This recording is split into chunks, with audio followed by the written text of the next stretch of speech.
So, name of the talk is What the ShellCode, because I'm not very original and it was the first thing I thought of.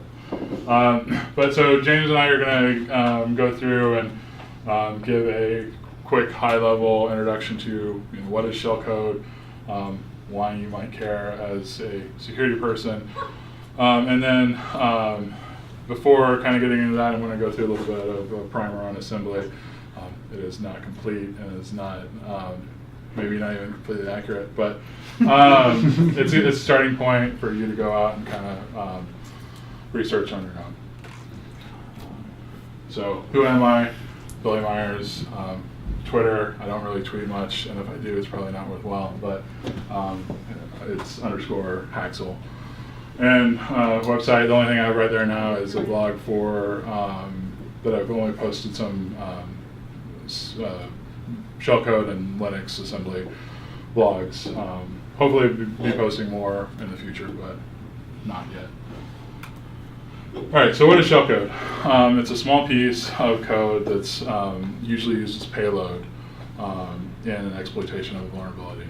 And what that means is it's a segment of code that can be ran by a processor directly. There's no need to compile the code or anything like that.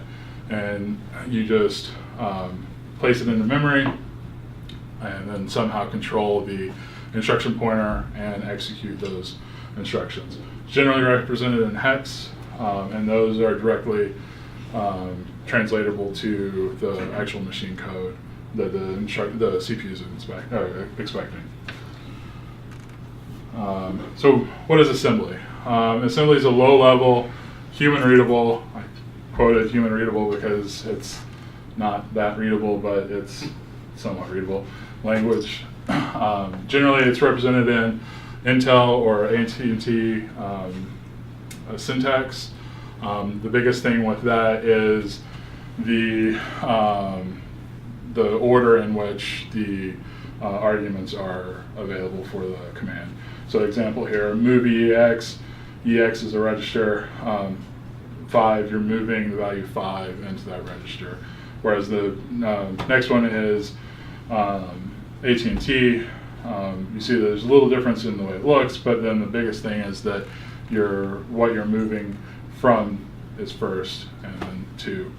And then also with AT&T, sometimes you'll have to specify the data type that you're moving, whether it be like a keyword or something like that. Some of the general 32-bit assembly registers. Registers are just a place to store information.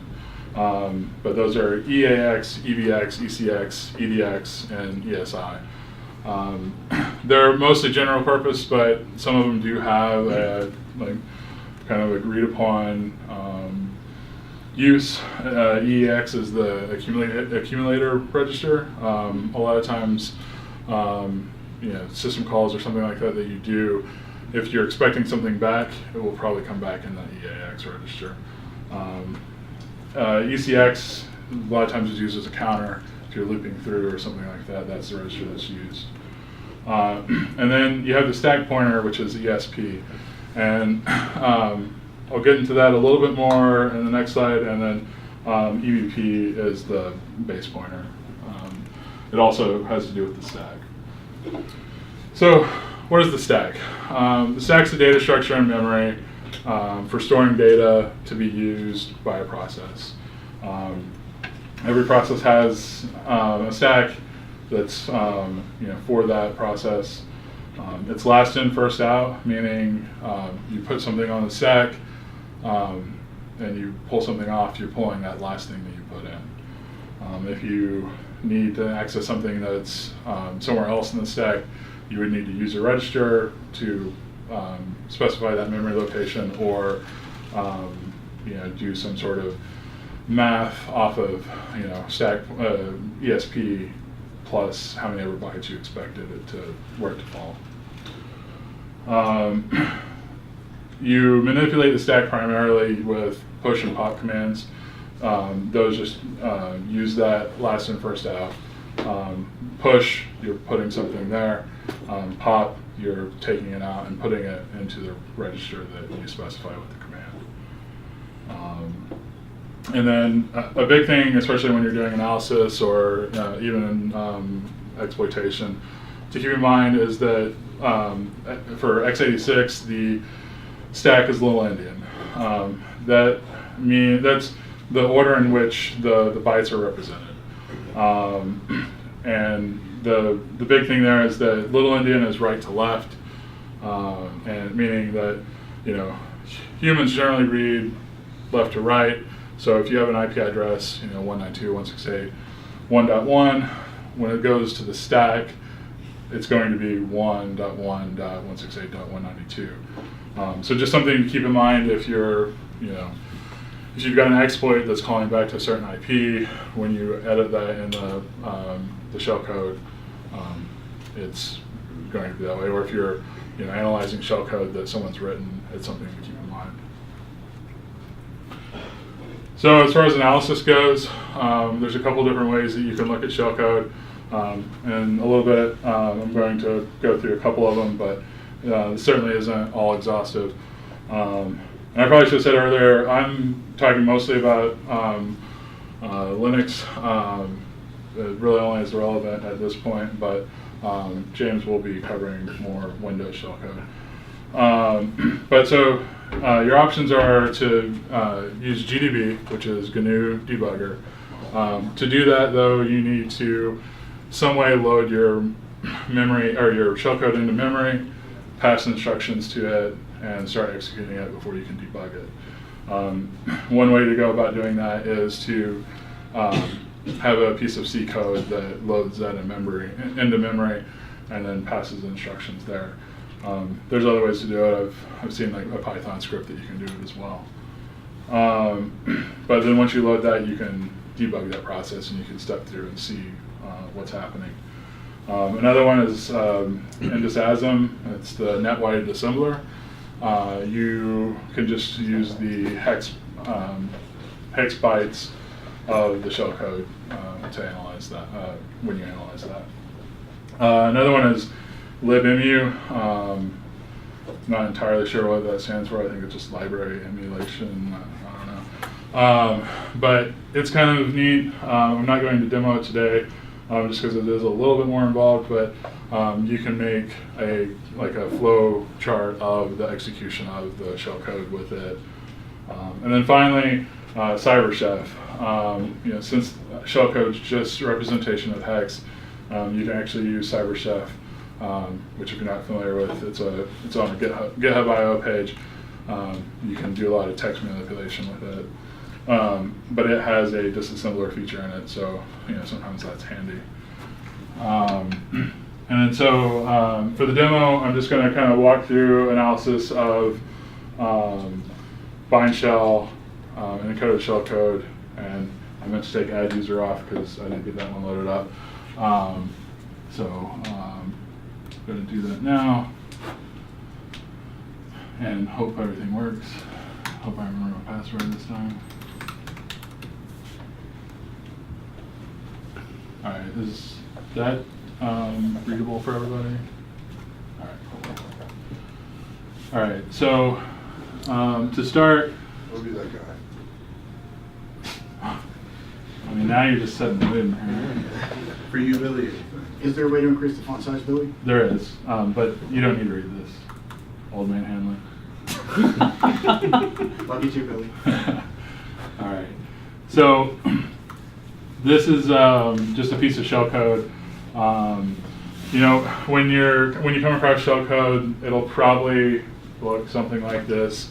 It's not necessarily the most easy thing to recognize, but there are certain patterns that you see. Something I probably should have covered earlier that's really popular, especially with exploitation, is the no operation command. It's exactly what it sounds like. It's a command to do no operation. A lot of times you'll see shellcode padded with NOPs to kind of help, because when you're exploiting a process, you don't necessarily know where you're going to land every time when you transfer that execution. So you pad it with the knobs to land somewhere in there, and then you'll hit that no operation, go to the next one, and then you'll be in your code. So you don't have to be quite as accurate. A knob is represented by 90, so you'd see X90. So if you see a bunch of those followed by some hex like this, then it may be an indication of shellcode. And as you do analysis with shellcode, you'll start to be able to kind of recognize what the hex translates to. So that's something else that you can kind of look for. Would you call a bunch of knobs together a knob slide? No, you call it knob sled. Close. So this shellcode is a piece of shellcode that I wrote that it just creates a bind shell, meaning it opens up a port and allows somebody to connect to that port using something like netcat, and then it's just running bin sh. So they have control of the system at whatever that shellcode was executed at. So if you're exploiting a process that's running as www, then that shell is going to have www. If you execute a process that's running as root, well, you've got root on it. So next, I'm just going to take that piece of shellcode that I had, and going to echo the shellcode, type that into SASM, and then give it the -u, which is telling into SASM that we're looking at 32-bit, which is everything I'm talking about today is just 32-bit. Shellcode 64-bit is similar, and it's also just Intel 32-bit. Other architectures have differences. They're all things you can look up.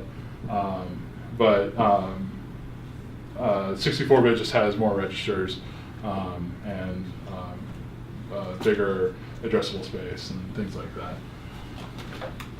And then, so I run that, and this is the results from IndusASM.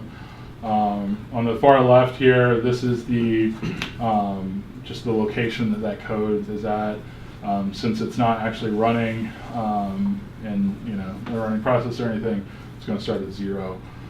The second column here is the instructions that it is analyzing at that line, and if you see the 31C0 matches up with the 31C0 up here. So the 31C0 is an XOR ECX.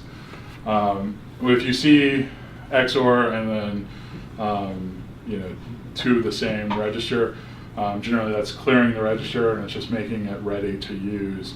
Because if you're exploiting a process, you may not know what that register is currently configured as. So if you use it later and it was set to something you didn't expect, you're going to get different behavior than you expected.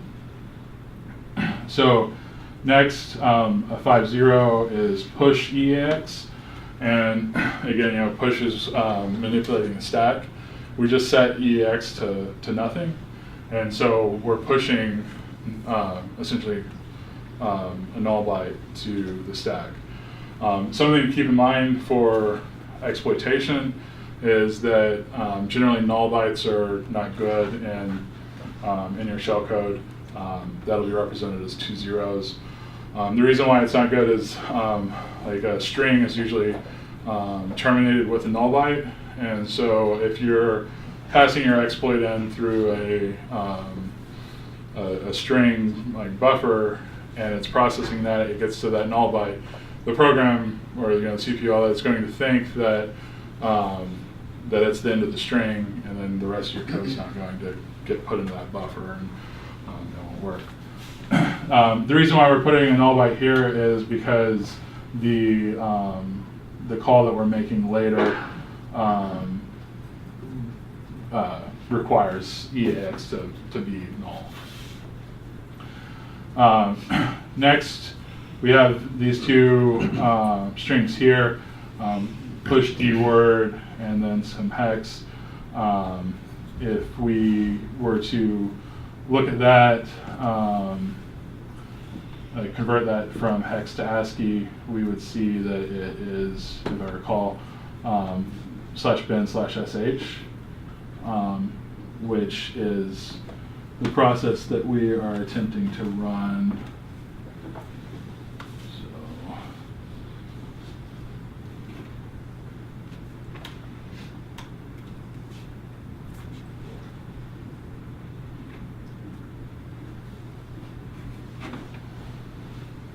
So this is CyberChef if you haven't seen it. What's that? Should the delivery be changed? It should. I was testing you. Actually, no, I'm just going to take the delimiters out of here.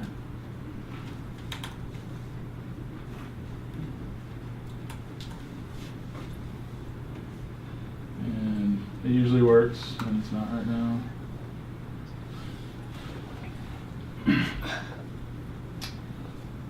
All right, so so that hex that we're pushing the stack translates to hs//nib/, and the reason why it's not /bin/sh is because of the stack being little endian, and so we need to push it onto the stack like that. The reason why there's two slashes in this, generally you want to stick to the that size of 4 bytes. Mm-hmm. Yeah, stick to the 4 byte segments when you're pushing stuff to the stack, and in Linux you can do as many slashes as you want, and it's still going to treat the command the same. So we're just padding that command with an extra slash, and when it gets ran, it's still going to run /bin/sh. So to go back to the code we're looking at, so now the stack we have a null byte, and then we have /bin/sh. And now you're going to, let's see, what?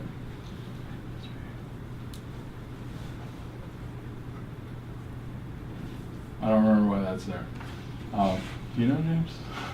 All right. We're just going to move past that. I think that's a problem with the indisasm. So Should that be push ECX in the middle between EAX and EBX? Where? Those right two here? pushing ones, yeah. Oh, no. So I'm going to skip over this part because I don't remember what it is. But to answer that question, so right now EX is set to null because of that XOR EX we did. And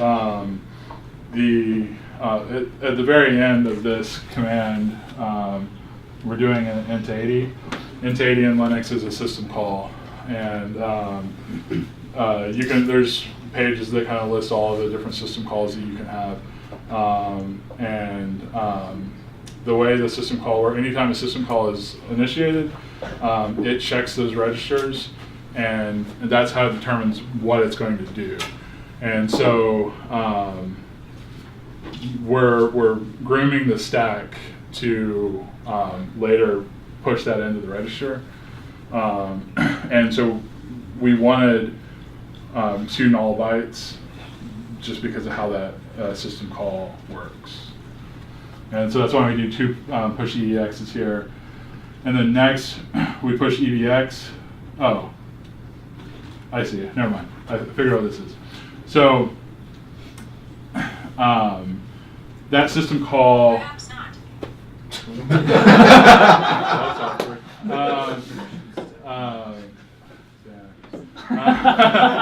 But so the system call needs a memory address of the /bin/sh. And so the previous two commands, I pushed that /bin/sh to the stack, and the next thing I'm going to do is I'm taking that address of the stack and putting it into EBX, and so now that's the address of /bin/sh. And then we push the null bytes, and then we push that address to the stack back onto the stack, or address of the old stack, because as you do a push, the address of the stack is incremented, and so you're not really necessarily changing the stack, you're changing the reference point, and so you're just continuing to grow on that. And then So you're setting up 3 registers. setting up the registers and the stack, and then we're moving the stack pointer again to ECX, and this is where this is when we're setting up the actual registers, because that int 80 requires that. EX is already set to null, and EBX at this point is set to that memory location, and then we're going to move AL, and I really didn't get into this, but so with 32-bit Intel, you have the registers I mentioned, like EEX, but you also have a lower and upper part of that. And it's you have the full 32 bits for the EAX register, but then you have the lower 8 and the upper 8 that you can address separately. And the reason why you do that here is the system call requires the EAX register to be equal to B. But if you were to just move B to hex B to EAX, it's going to send null bytes too, because it needs to be that 4-byte length. So this, since we made sure the EAX is null, and when we come add that B, now it's just the hex B at the end. And then we do the system call, and now we're using the Linux kernel to do the rest of what we needed. You could write all of it in assembly and do it all without that, but you'd have probably hundreds of more lines. And with shellcode, you're trying to be small because you may only have a 200-byte buffer or something like that before you start stomping on other processes in memory or whatever. Because when you're putting this into memory, you're putting it in a place that it's not supposed to go. So where you can use the system calls, it's great. As James will point out in a little bit, Windows makes it a little bit harder to play along with that, where you have to actually find stuff in memory yourself. And then this last command is something that when I echoed it, it just tacked it on, so you can ignore that.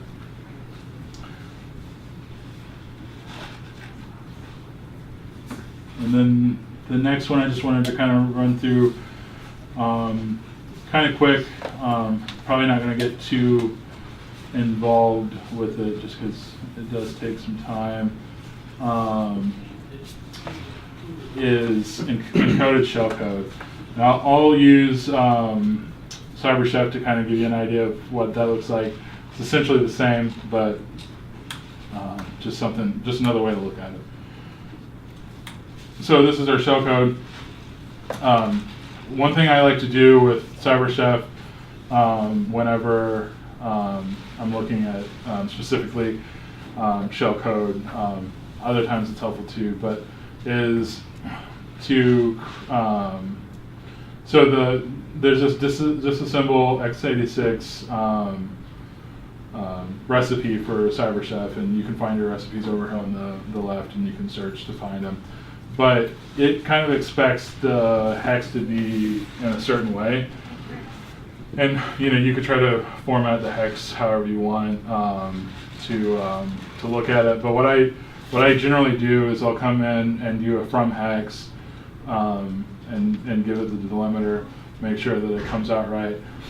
This piece of shellcode is an encoded piece of shellcode, so the ASCII you get from it's not going to make a whole lot of sense. But then I go right back and do a 2 hex and give it a delimiter of none. And so all that's doing is it's taking the hex that's represented with the \x and the hex to just the straight hex. And that's just because the disassemble x86 works better with that. So did the disassemble x86, and then the bottom window you've got the output. It makes a lot less sense when you're looking at it, and just for the interest of time, I'm not really going to spend too much time to go through and tell you like how to identify it, because I think that's kind of for a different talk. But one thing you can notice is that here in the beginning, you have some commands that make sense. You know, they're clearing the ECX register, EBX and EAX, and then you see that they're using the ECX register. This is the lower part of it. So you could kind of maybe assume that they're looping through something, and then there's even loop down here too. So you could make some assumptions that that they're doing something to encode it. And if you put it, if you ran this in GDB, you could step through the commands and you could see, you know, what it's doing, and you'd see that they're, you know, moving you're moving a value to a certain register, and you can kind of start to watch that build, because as you know, as the program's running, it's got to put that, you know, that decoded information somewhere. So sometimes doing dynamics a lot quicker, but not always necessary. So that shellcode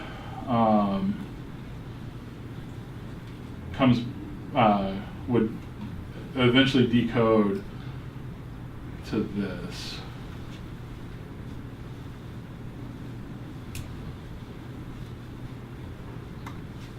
And as you can see, it's a lot smaller because, you know, we don't have that stub of shellcode that's decoding everything. And this is just another pretty simple system call. You can see the int80 at the bottom. I think this is an add user. Oh no, this is another reverse or bind shell. Or shell in general, not a bind.